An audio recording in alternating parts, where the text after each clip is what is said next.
Հա, ուրեմն քննարկում ենք բյուջեի արդյունավետությունը, բայց որքանով կարող ենք լուրջ վերաբերել այս բյուջեի ծախսերին, երբ այս քաղաքապետարանի նկատմամբ վստահություն չկա,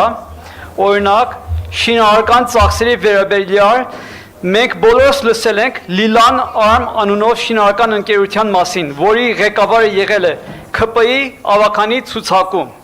Ես նայեցի ֆինանսական նախարարության Armeps կայքում, որպեսզի տեսնեմ, թե 2019-ից ի վեր որքան պայմանագրեր է շահել Լիլան Արմը եւ իր մրցակիցները։ Պարզեցի, որ Երևան քաղաքի մրցույթներին հաճախակի մասնակցող 13 ընկերություններից 2 ընկերություն շահում է քաղաքի շինարարության հայտերի ավելի քան 95%-ը։ Այդ 2 ընկերություններից մեկը Լիլան Արմը, որը շահել է $25.5 միլիոն պայմանագրեր, իսկ մյուսը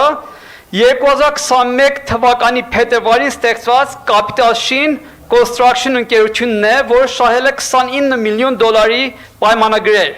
Այս պայմանագրերի զգալի մասը եղել են հրատապ եւ չեն ունեցել մրցակիցներ։ Սա աղյուսակն է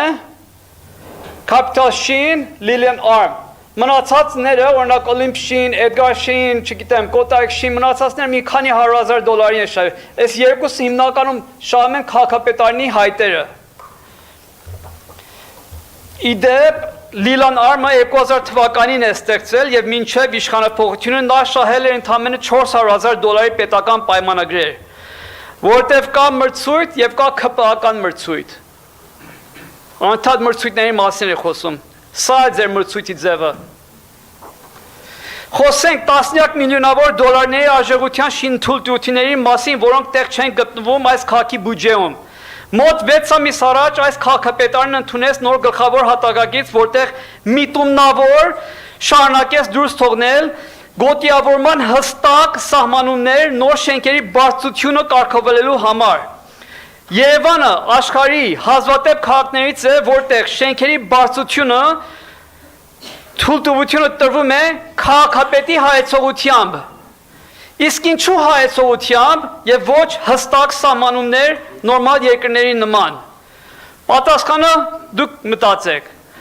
Սիրուն աշկերի համար 10-20 հարկանի շենքի թույլտվություն չեն տալիս, երբ որ սաղ շենքեր 6 հարկանի են։ Այդ ամեն հարկը մի հողի գին ունի։ $1,000-2,000 կամ ավելի բարձր է այդ հողի գինը։ Միա 15 հարկանի շենքը տեղ 10 հարկ ձրի հողաց, 10 հարկ ամեն 10 հատ ձրի հող են ստանում։ Այդտեղ լուրջ գումարներ են պտտվում։ Արդյոք մենք պիտի ուրիշ բան ակնկալենք մի քաղաքապետից, ով փոշիացրել է $70 միլիոն անիվում, գումարներ բաժանելով կասկածելի աշխատողներին եւ ընկերություններին, որից մեկը վերջերս իմացանք մի 8 օրական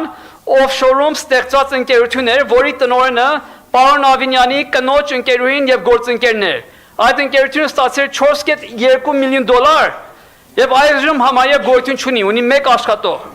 $70 միլիոն բաժանվել է տարբեր բիզնեսներին 49% պետական մասնաբաժինների համար,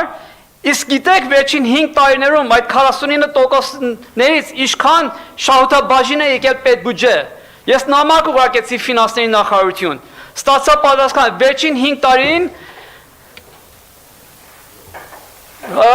Անիվ ֆոնդ ՓԲ կողմից ստացվել է $2,883,500 դրամ, այսինքն $7,300